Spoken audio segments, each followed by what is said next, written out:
This episode brought to you by Time. Too much at work, not enough for gaming.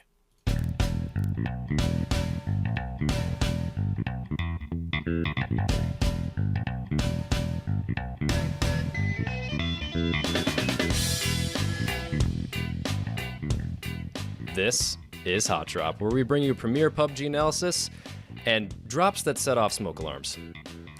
I'm Dano. And I'm Cody. And let's get into it. All right, everybody. We are excited to be back for episode 32. Changes! Well, we've got a lot of stuff going on. We're adding a little bit of structure to our entire episode. This week, we have no Xbox patches for you guys. We have some changes with PC. We have John makes a great point. We have a new weapons profile segment. What else do we have, Dan? I feel like I'm forgetting something. A little what would you do action. A little battle scenario. Yeah, introducing a bunch of new segments. Just trying to spice it up a little bit, get some more content on the show, do something more than just the typical patch notes, which you guys probably already know about after, well before you watch the show. Yes. So let's begin. Xbox. Nothing. Moving on. So we got some feedback this week for a lot of different things. Our Discord was blowing up, and that was really exciting to see. We're averaging a few people a day hopping into the Discord, starting conversation, and that was really great to see. So again, I'd like to remind everybody who's out there listening, please rate us highly and so we can keep growing this channel. We like to see people interacting. We like to see people participating and feeling comfortable.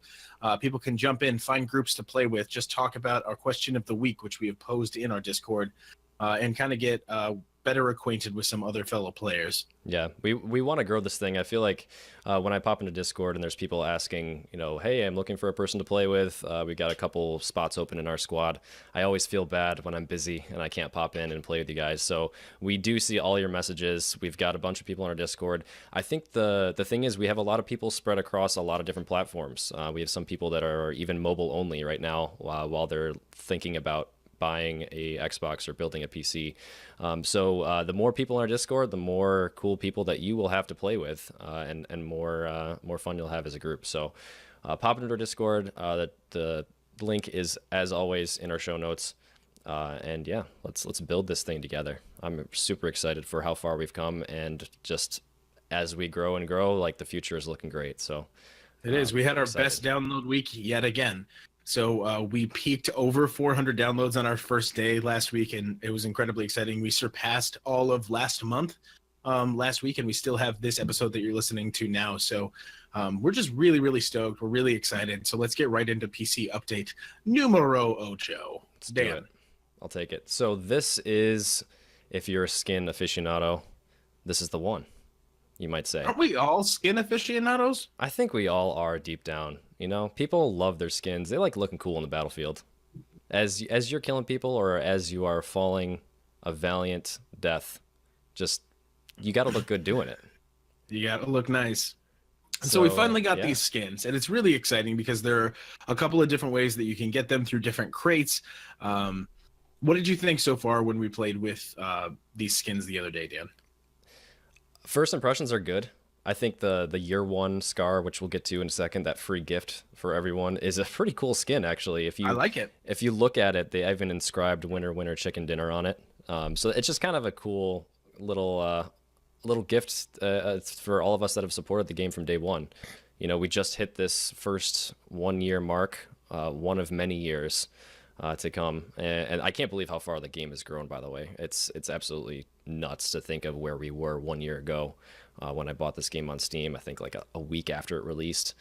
The amount of features and bug fixes they've made is just nuts. But anyway, skins are looking good so far. I think the drop rates are pretty low as far as the cool ones.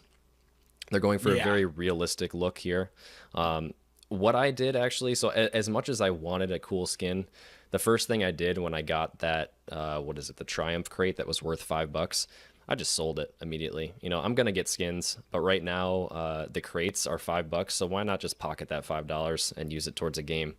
But you got one of the cheaper crates. I think there's 2 crates out now. The Triumph crate and I believe the other one is called the The Raider Crate? Crate. Yeah, so that one is a free to open. It doesn't need a key to unlock it. Hmm. Meanwhile, I believe the Triumph Crate does require a key. So I It does. really wasn't about to spend $2.50 for a key and then lose out on the $5 of the cost of the crate that I could have made selling it. So it would have been $7.50 invested into a skin that could have only been worth, a couple bucks or even less than that. So I just sold that one off, but you opened it. And what did you think of the skin you got? What did you end up getting? I thought it was awesome. The one that I got was the rugged beige one for the over under for the S686. And it was great because I love that shotgun. I was just telling Lemon John that the other day, and it just looks cool. It looks essentially really dusty. Yeah. And just really neat. But some of these are really cool. They have silver plating. They have gold plating. The ugly ass orange ones. All of them are just pretty cool to be able to see what you're getting and add that to your weapon.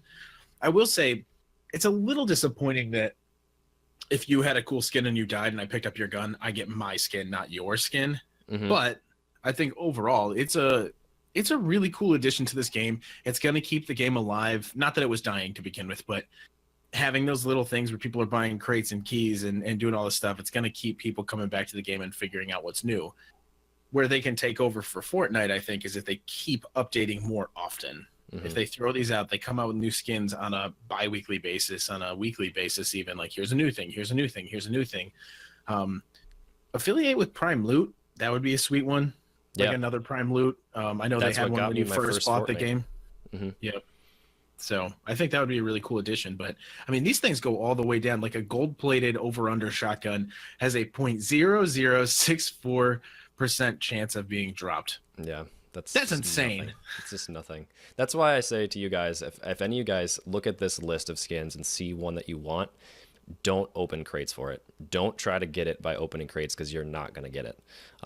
The amount of money that you will spend on keys to try to get the skin you want is going to be massive compared to if you just outright bought that skin for the market.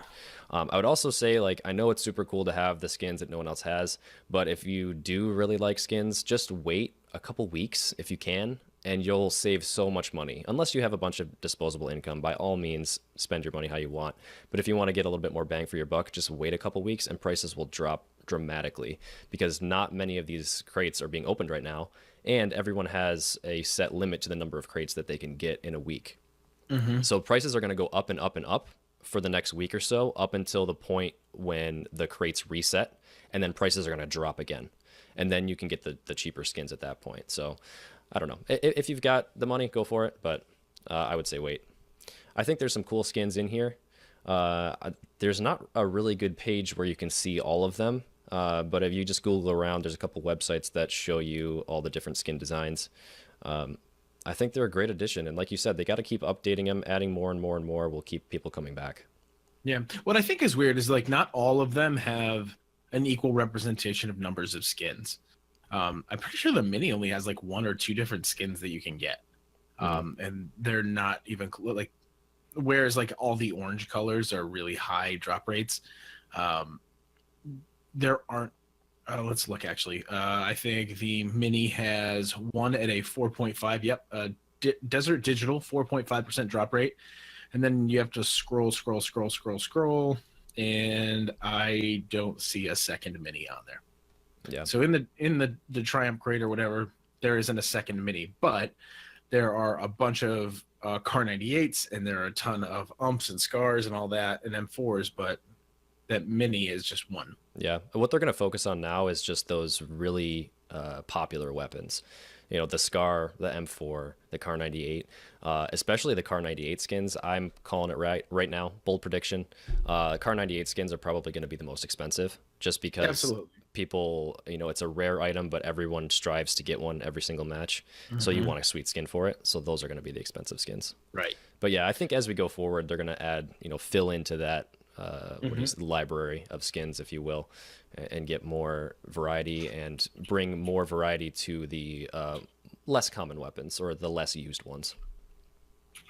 Yeah, so let's kind of take that. They gave everybody a skin for playing the game, and that was the year one Scar, which is super cool. But like you said, it's one of the more popular guns, so everybody now has this. You can't sell it, you can't trade it, but it is pretty sweet and it's a pretty cool um, skin to have everybody get right off the bat when you're introducing this item. Yeah, it's very futuristic looking. It's orange and black with some orange stripes on the barrel. It's got a #1 sign engraved near the handle, and then a "Winner Winner Chicken Dinner" on the stock. Just kind of a cool thing. It looks like they're going for more of a realistic look with most of these weapons, but this one is a little bit more futuristic, which is still realistic, but it's kind of more Nerf gunny, I think. Yeah, it's kind of Nerf gunny. Yeah. That's a good way to put it. Yeah. But I like it. It looks really cool in game, and that's I think they picked one that's not insane but pretty cool that you all go, oh yeah, this could work. Yeah, right. And it's like, oh yeah, I was playing during this time, so like I got the cool skin. So like check me out, you know. So if you log into the game up until May 1st, that's when you will no longer be able to get it. So make sure you log in before May 1st. They're giving you like a month here. So if you don't get it, you have no excuse for that. Like there's inevitably going to be people all over Twitter saying, hey, I didn't get my skin after May 1st. Well, you had a month. So Yeah. just log in, click accept. You've got it. Sweet. Perfect. Little gift for you. All right, so let's jump into the few bug fixes that they did have in this update, where hitting the refresh button on the friends list would take you to the team tab when players are on the team. Before, every time you would hit it, you would go back to the same tab when you wanted to be in recent or friends, and it wouldn't let you. And now that's fixed, which is cool. They also fixed an issue where players leave the vehicle and the vehicle is positioned right next to the window of a building. Players would go into the building through the window when getting off the vehicle. I never noticed that. Yeah, some kind of bug where you just go right through the window and pop out inside the building. At least it's not through a wall, but still, that's a good fix. Yep. And they finally fixed an issue where during server instability, when exiting slow-moving vehicles, the player would be treated as if they were hit by their own vehicle. Yeah, and I've seen that one. Yeah, that one has happened. That's not fun. Definitely. The other day, this isn't the same thing, but remember when I killed that guy in Miramar at Picado and he rolled back into me in his buggy? Yeah, I killed this dude, trapped underneath. and I just got trapped underneath his car. That was great. That was great. Yeah. And then we got demolished, so that was. Then we got riggedy wrecked, son. Yeah. All right. So yeah, What's the our one next thing I talk wanted to highlight actually before we move on from this patch is the fact that they're adding some region-based restrictions here. I don't know. Oh if my you gosh! saw that. How did I miss that? Yeah, part? that's the meat of this patch here. So at the very top, they say one of the solutions they are considering is operating servers so that only players who reside in that region can connect and play. So if you've been paying attention to any of the Steam comments, like every other Steam comment, we know region lock China. It's just absolutely ridiculous. But what they're doing is sort of doing that, but sort of making it still great for people who live in different regions and want to play together. So what they'll do is that if a player is in an exclusive server region who forms a team with a player from another region, they can connect to and play on any of the servers available to either of them. But the regions that you are not in, you do not have access to. You cannot pick those from the drop down.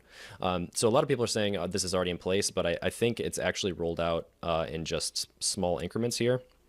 They say that the test build, once it's stable, it'll be applied to live, but which has already been done, I believe. But they say they're doing a limited test of this approach as a more detailed research and analysis should come before global application. So I don't know if this is fully out yet. I'll have to test that a little bit. What I would it's think coming. is that they have not done it across the board, but they weren't getting enough people for such big things, and they're pushing things to live faster. And so I think they are testing this off in some regions. But we could check tonight, actually, when we hop on to see if we can select another region. Yeah. Yep. Let's test that. Because I haven't noticed that. Because we never try to go to another region. Right. There's no reason to. Yeah. Yeah.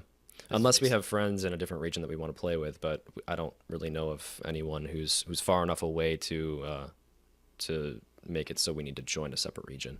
Right. But yeah, so this is the big meat of this patch. I think a lot of people are going to be happy about this.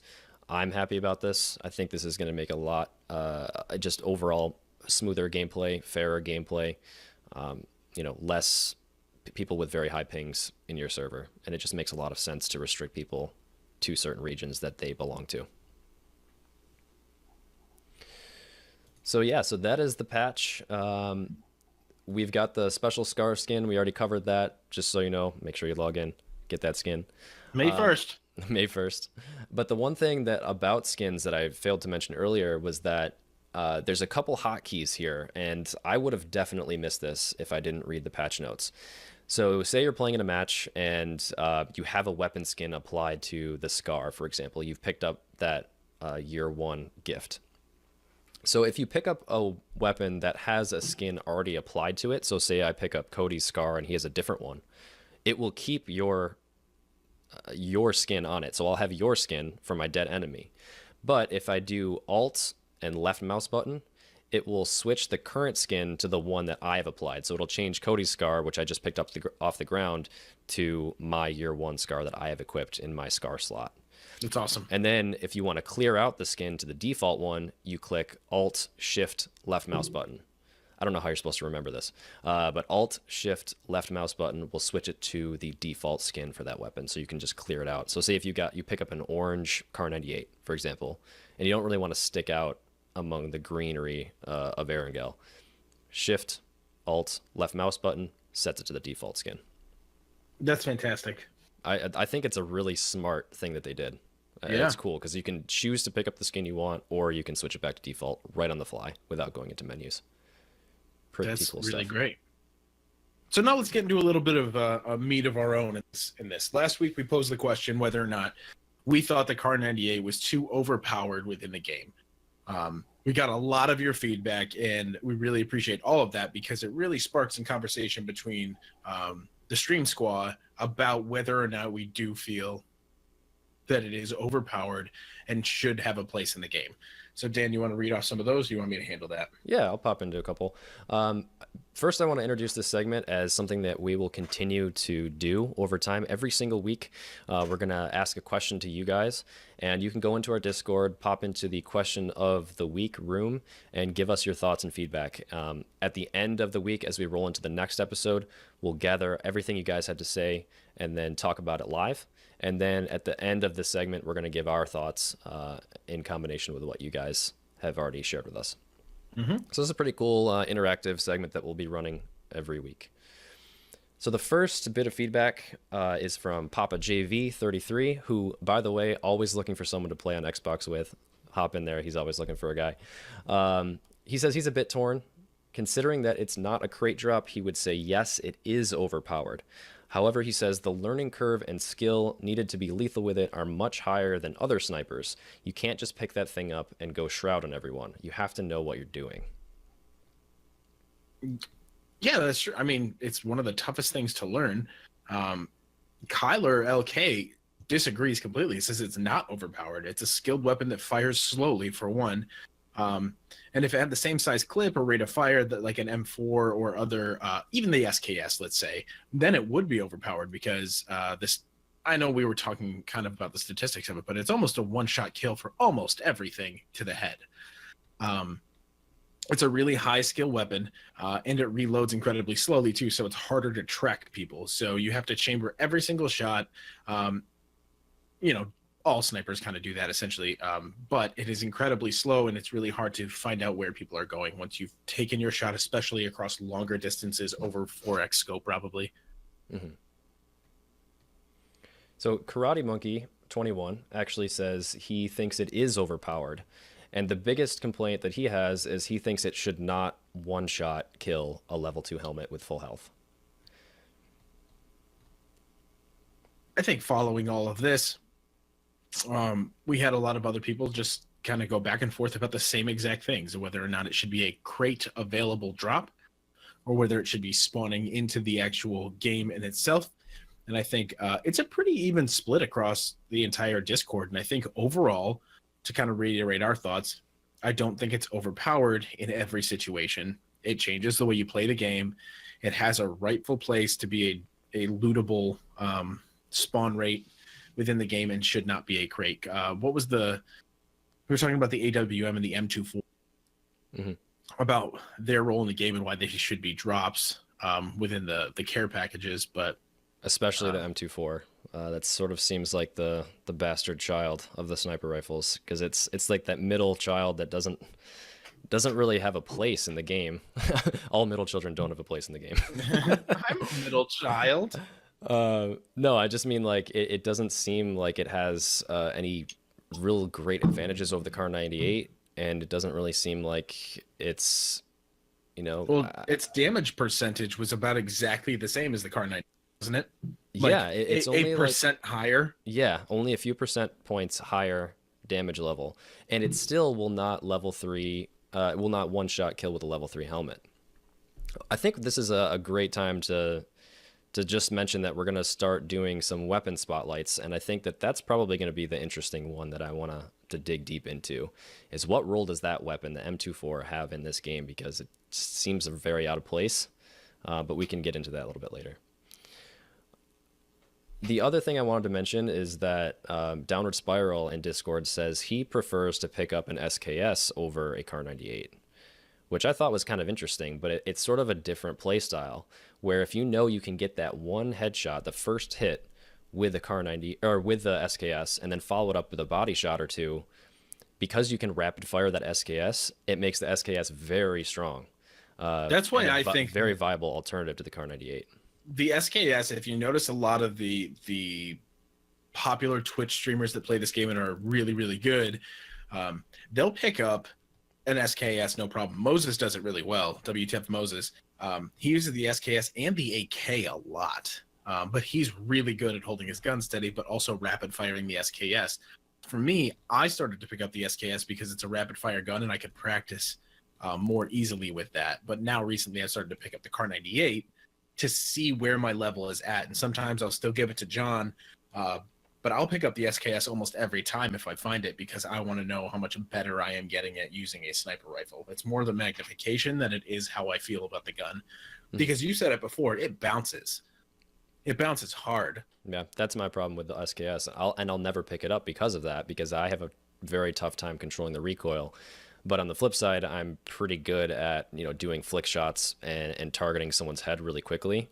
So that's why I picked the Car 98 over it, because I know that that's a one-hit headshot versus pretty much everyone else in the game. Like, very few people are going to have those level 3 helmets, maybe until the very end. You might get some more of those, but I always feel pretty good when I have a Car 98 and I'm going up against someone with a level 2 helmet, knowing I can one-tap them.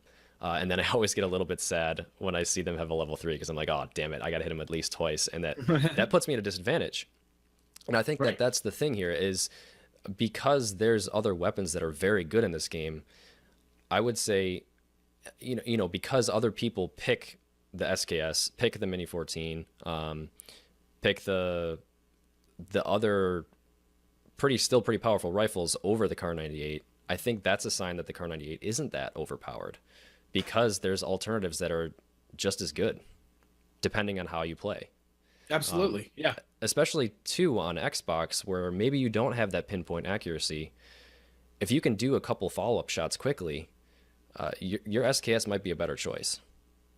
Then again, your skill ceiling is probably higher on the Xbox with the Car 98 than it is on the PC even. Yeah. One of the few things that the skill ceiling is probably higher there than it would be in the PC game. Yeah. You just don't have that accuracy for a flick shot with a Car 98 like you would expect on a PC if you're very good. Mm-hmm.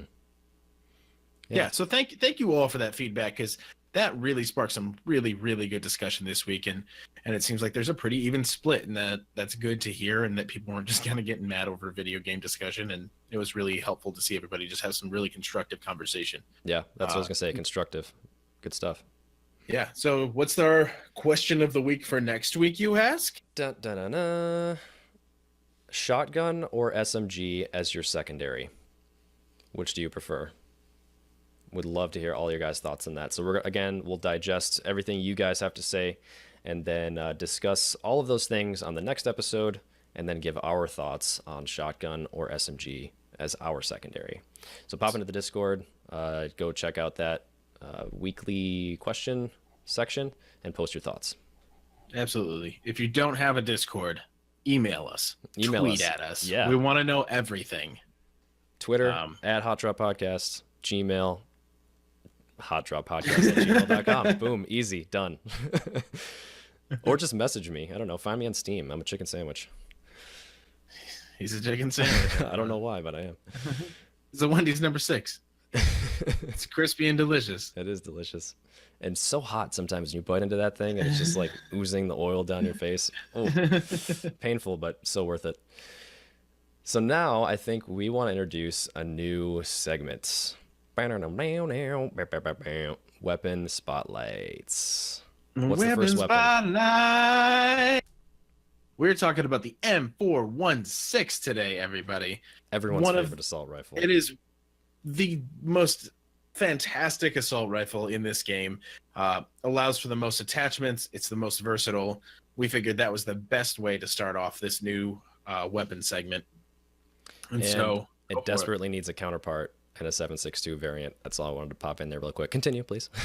Well, they're about to. Yes, they are. They did tease that for those who haven't seen that. They're adding a new 7.62 rifle to the game, which looks like it should have all of the rails, tack, stock, grip attachments, whatever you want, to throw everything on there just to make it a beast of a rifle in 7.62. So looking forward to that. Don't really know what it is yet, but it should be coming in the next couple of weeks. Yep. So let's jump right in. This takes almost every single attachment. An angled grip on the M4 takes away 20% of the horizontal recoil. 20.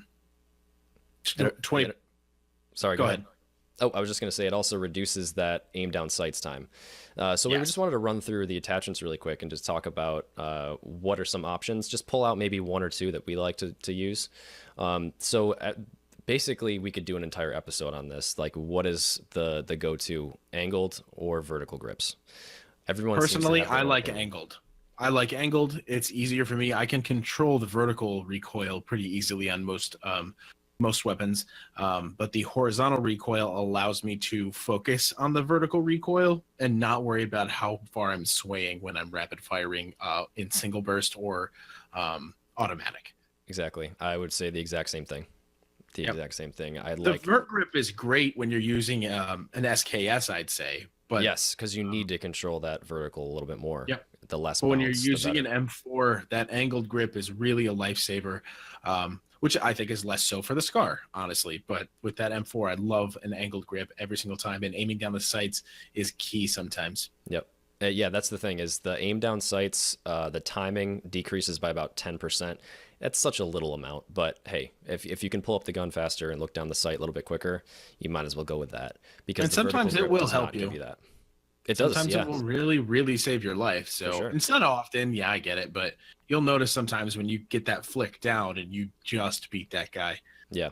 And actually, Ducky makes a good point here that just made me think of something else. He says the vert grip is best for long range and angle for spraying. That's a really good point. The vertical grip should be used probably more often with single fire because you're not going to have that horizontal recoil when you're single firing. Yeah. So you might as well grab something that you could follow up quickly on, like a 2-tap, 3-tap, and then you not have to worry about that bouncing vertical recoil as much. Yep. As for mags, it takes, quick draw, and extended. Everybody loves extended quick draw. That's the best of all worlds. So there's not much to talk about there. Sights, it takes every magnification up to 15x. I think its sweet spot is the 4x. It does work fairly well with that 8x though. I wouldn't want to use it as my sniper, but you can if you need to. Yeah, it's like an SKS in a pinch with less recoil and less damage. Mm-hmm. But the positive, I will say, of using a 5.56 weapon from a long range is that the bullet speed is a lot faster, and it doesn't drop off as much. So it's very viable with an 8x. Yeah. And so, you're not going to do as much damage. You're going to need to hit them 2 more times in order to get a kill based on the distance that you're going. However, it's really nice to be able to know that you have a better chance of making a risky shot if you're not confident in your skills just yet. So from a beginner's perspective, being able to take a 4x or an 8x scope and think, I could get some hits off on this is much easier with a scoped M4 than it would be with any sniper rifle. Mm-hmm. Yeah, I would say as if you're a beginner and you're just starting out and you're wondering what assault rifle you should pick, you really can't go wrong with any of them that are 5.56. I would say M4, SCAR, M16.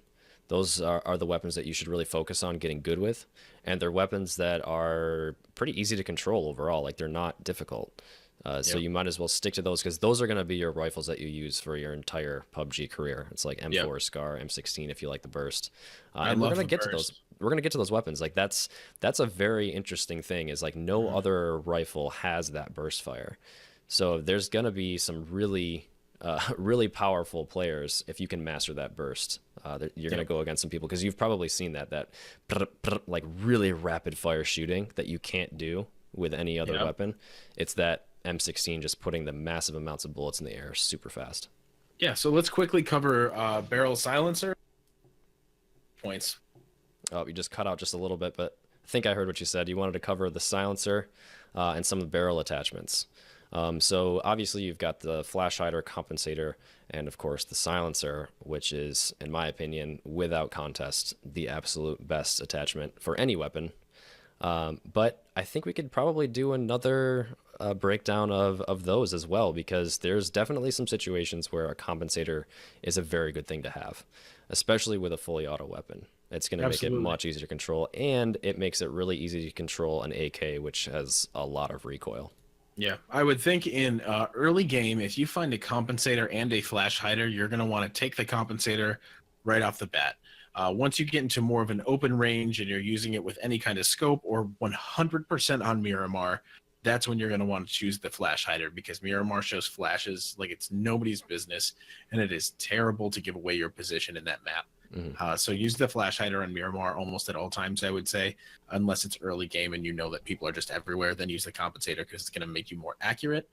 Otherwise, choose the silencer every single time. It's the greatest thing ever. Yeah, unless you're in this tiniest circle and everyone knows where you are, and you might as well use the compensator, like you said.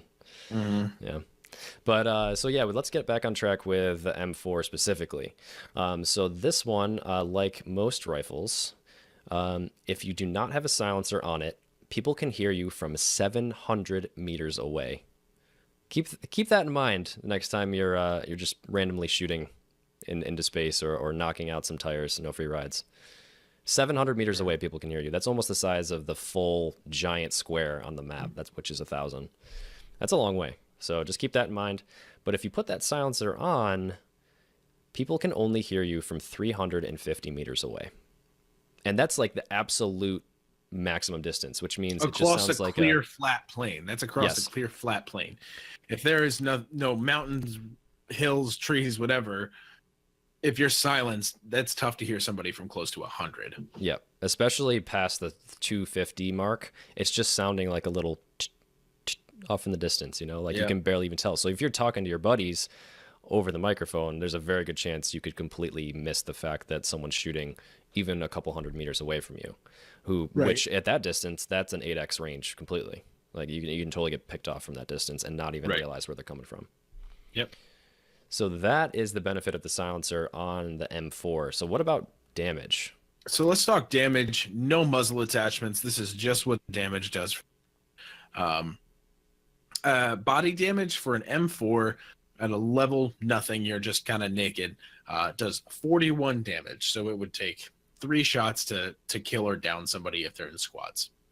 Level 1 does 28, level 2 does 24.6, and level 3 does 18.45. And so at that point, you're getting up to, you need 6 shots to kill somebody if they're wearing level 3 equipment with an M4. Yep. And there's a lot to damage. It's more than just these numbers here. There's a distance multiplier, so the further you are, the less damage you do. There's also the location of where you hit someone. There's the factor in of the percentage you take for damage based on your limbs, your legs, head, chest, neck even has its own hitbox. So just be aware, like, even though you think it only takes 5 hits to the chest to hit someone, to down them, there's a good chance you can hit the arms, which means you're going to need to follow up with another shot. So that there's a lot going into it, and we can break this down going forward in future episodes because there's a lot to talk about here. There's a lot of calculations and math and stuff that the servers are doing to make sure that the damage is output correctly and everyone in the server. But yeah, just be aware. There's more to it than simple numbers. This is just point blank range values. So headshot damage. Yeah, headshot damage. Level 0. So again, naked, no helmet. It's a 1-hit kill. from point blank, 102 Perfect. damage. Level 1 through level 3, it's going to take 2 to 3 hits to take someone down. So level Yep. 1 helmet, 1 hit is not going to kill someone. Same with level 2 and same with level 3. So it does 71 damage to a level 1, 61.5 to a level 2, and then 46.13 to a level 3. As far as headshots go with an assault rifle in this game, that's fantastic. That you would need 3 shots to kill somebody with level 3 equipment with a headshot. If you're in close quarters, that's fairly easy. If you're not, obviously it's a little more difficult to get headshots from further away with an M4. But even coming through in level 2, you only need 2 shots. So this is it's a pretty powerful weapon, very versatile again, and really the bread and butter to anybody who's dropping into this game, especially if it's fully equipped. And that's the thing too, is like you might be going against someone who's already slightly damaged. You might have your friends shooting them as well. So it doesn't. It's not like you have to land boom like 1 headshot, 2 headshots. You're very rarely going to be doing that. So it's probably going to be 1 headshot, another chest shot to take someone down, or 2 chest shots, or they might already be damaged, like I said. Yeah. So this is probably what I would call the most popular weapon in the game right now. Absolutely. I think, would you pick this over a Scar? 100% of the time. So the one thing, the benefit over the Scar that the M4 has is it shoots a little bit faster. But other than that, it's pretty much the identical weapon to the Scar. Minus the tac stock. Minus the tac stock. We missed the tac stock. M4 has a tac stock, which I love. Yep. It's just really nice. It reduces recoil and weapon sway, which means when you're looking down the sights, there's a little bit less swaying going on. Because the idea behind it is you are holding it closer to you. You are in a more ergonomic position to not sway as much. Exactly. It's tactical. Tactical AF. So yeah, not a whole lot of difference between the Scar and this weapon. I'm always going to pick the M4 every single time. The attachments just set it just a little bit above every other weapon in the game. So I'm hoping, like I said earlier, that 7.62 weapon with all of those attachment slots, which is not confirmed. I'm making it up. Pretty sure that's what it's going to be based on the image. That's going to be probably the second best weapon, potentially, because it'll give you that higher damage that the 7.62 offers. This has been Weapon Profile. Before we wrap it up, though, we've got some trivia about the M416. So the first thing, if you are in first person, hold down Alt and free look down at the weapon. You'll see that the fire selector, where it says safe, semi-auto, full auto, actually says no pew for safe, and then pew for semi, and then pew pew pew for auto. That's awesome. I love that. And also, in the context of PUBG, this gun is often referred to as the M4. We've been calling it the M4 all night because it's just easier, it's quicker to say, but it's not really an M4. It is a real-life weapon called the M416, which is a German-made assault rifle, not the Colt M4 carbine, which is in use by the U.S. military. Fun facts.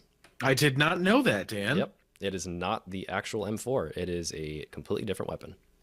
I mean, not completely. They look. Oh, they look exactly the same. Yeah. But yeah, so that's about it. Sounds good. So now we will introduce our newest favorite segment. John makes a great point with Lemon John. Hey, thanks for having me, guys. Today we are going to talk about endgame circles, courtesy of the Downward Spiral, who brought this topic up in our Discord. So real quick, I just want to break it down. Endgame circles, I think you can break it down to 3 separate positions. You're either in the circle, you have to move with the blue, or you move before the blue. Otherwise, you're dead. So what we generally do, and we'll talk about other options, but what we generally do is take the short side of the circle. So Cody, why don't you explain the short side? Perfect. So if you were to consider the white circle, the play zone, the blue circle outside of the blue circle, the dead zone, and then the middle between the two is no man's land, and take the play zone circle, dead center of the blue zone, and shift it south, that would be the short side of the circle. Between the blue and the white, and above that north side is the long side of the circle. And so you clearly have more space of the north side of the circle than you would the short side, which would be the south side. So taking the short side of the circle would give you more time and more cover to take the offensive against anybody else, and you have less angles to cover. Right. So the short side, because the circle closes at differing rates, or it will shut on the safe zone at the same time at all sides of the circle, the short side provides you that advantage of having a smaller distance to travel in the same amount of time as the long zone, or the long side of the circle. Mm-hmm. So it makes it really easy to push into the safe zone from that side, because you don't have to rush to get inside the safe area. You can take fights or explore, clear a section, basically. So that's kind of what we've been doing as much as we can. But there are obviously differing opinions. Dan, I know you like to do something mid-game. Yes. Do you want to talk about alive. that? Yeah, stay alive. That's the worst idea. Take fights, man. That's not going to get better. It's true. So mid game, what I enjoy is going right to the middle of the big giant play zone. And what I found, and this is my anecdotal evidence, is that it is a lot more action packed if you go to the center. The other reason why I like doing that is because you're not going to get screwed by the next circle after that as hard as you would be if you were at an outer edge. So think about if you're a dot right in the center of the play zone, depending on where the next circle ends up, you're going to be a lot closer to that edge of the next circle than you would be if you were way off at the corner of the big current circle. So basically it makes it so you don't have to move as far for the next one. But on the flip side, where you're finding a real issue with that is being able to defend a 360-degree area. That's the problem. Especially if you're not in a city and you're in a field. And the other thing is end game circles are kind of different than that. So would you like try this strategy or recommend it for end game? Probably not. No. But it depends on your situation, because I would say if you are in a giant city like Los Leones, you have a lot more options available to you. So because you have so much cover and because you can move around so fluidly in that city without really being seen, you have the option of going right to the middle of that city, and then that eliminates the variable of where the next circle is going to be. It eliminates the amount of time you need to run to that next circle, so you have more decision-making time. But it's also extremely dangerous to do because you're going to be right in the thick of all the fights, and there's going to be people all around you from all different angles, and you can't eliminate the certain angles and know that there's nobody at those locations. So, yeah. Right. And then the other thing I want to bring up, like you said that you wouldn't accept in this scenario. So basically what we're going to be recommending or talking about are basically just advice or guidelines, right? Like there's no right answer for all locations. It's just get your kills. If you hit your shots and you kill people, you'll probably win the game, right? Like that's basically it. In theory. In theory, if you do that, you should win. But all we can give is some helpful tips or advice on what might be most effective. Mm-hmm. So following through kind of with that thought is whether or not you have the time to move between those circles in end game, you're always going to be one of the few people on the move in that last, even say like top 15. It's probably where people stop moving as much. So how do you kind of remedy that of making yourselves moving targets when everybody else is kind of standing still and waiting? Well, that's where the different like theories come into play, specifically moving. Like if you're not in the circle and you have to move, you either move with the blue or move before the blue. If you move with the blue, if you take a fight, you're likely to end up in the blue and then subsequently possibly die, right? Because you have to take time to hit your shot. Yeah.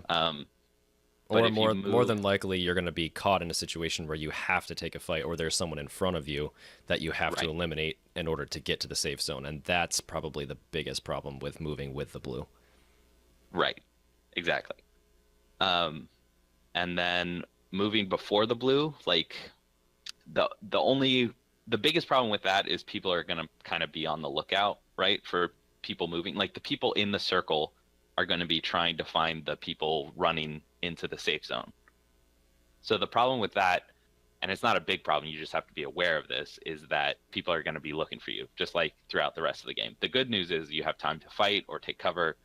So it's basically, I think moving before the blue is the better option as long as you're safe to move, right? Like if you have the cover, if you have the meds to do it, the ammo, whatever, all the resources, moving before the blue, going from a good cover spot to a second cover spot now inside the safe zone is the best option. And so what's the entire point essentially to being able to move and knowing that you're safe? Other than having the resources, at what point do you know I'm good? Let's make this. Because you can do that from the short side, you can do that from the middle, you can do that from being with the blue. Right. But there's a key to that. Right. It's basically determining that you're safe by figuring out whether you have covered all the angles. So you have to clear it in some way, right? And it's not 100%, but like I watched this streamer, Grimmy Bear, and when he plays PUBG, he hasn't in a while, but the way he plays it is he'll like end up in the safe zone and then push back towards the blue to try and clear behind him so he knows nobody's running up on him as he's fighting in the safe zone, like as the blue is closing. So it gives him like a little bit, like an area of the circle, like a slice of the pie that he knows is relatively safe, that he doesn't have to worry about. So it gives him less of the map to worry about. If you think about that tactic compared to the short side of the circle, I would say that's riskier than going short side of the circle because you're pushing forward to push back and follow the blue in essentially every single time while clearing out a slice of the pie as you say it. But you know that you are now clearing that because nobody else is going to go with the circle from the far end essentially. Right. Well, the thing is he has his like incredible aim to rely on. He also plays solos. So yes, I think it's riskier. I think it's more aggressive. I think it's also more sure. If you're pushing the short side, I recommend doing this with a squad because you don't know who's going to be looking out. So you want someone kind of to scout it a little bit as you're pushing forward and then be able to alert the whole squad if there's someone on the short side that you need to engage. It's still a better engagement position than the long side because you have more time. But yes, I think you're right.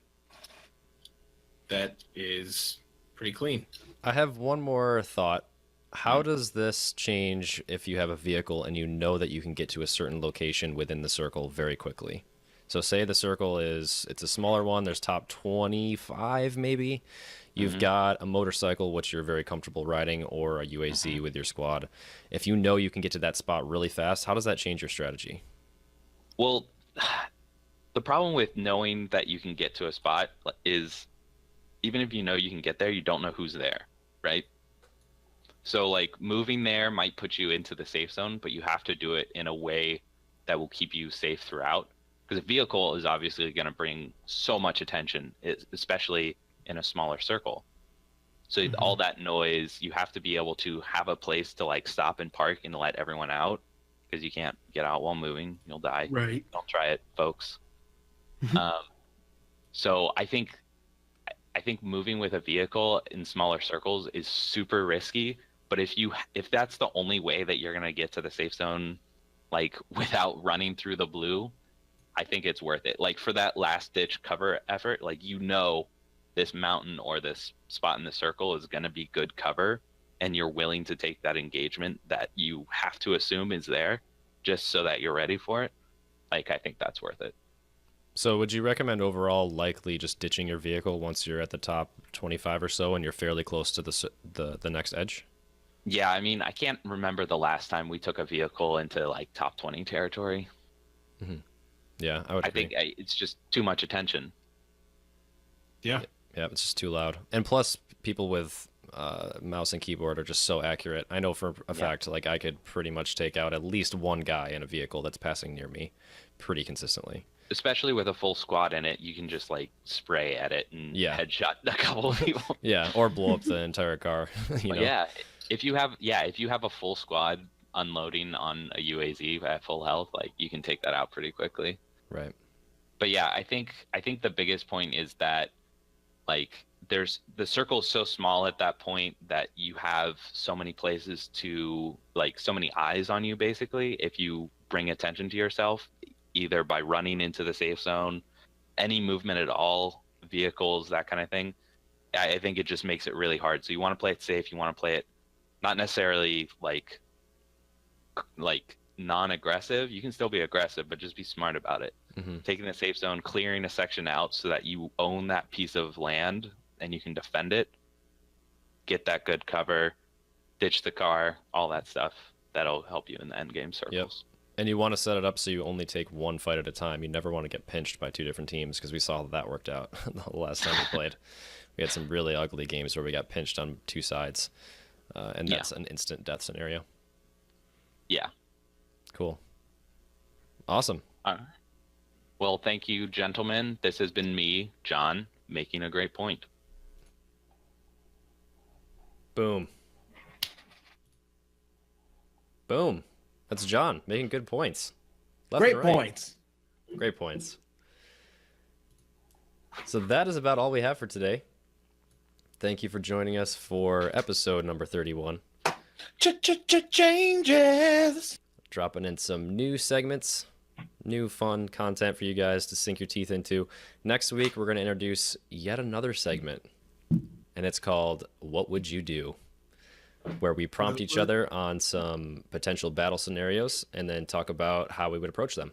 So hopefully that will be something that you can take to the bank, implement in your game, and get some tips out of some of our discussion. So look forward to that next week. But until then, Cody, We will see you in game.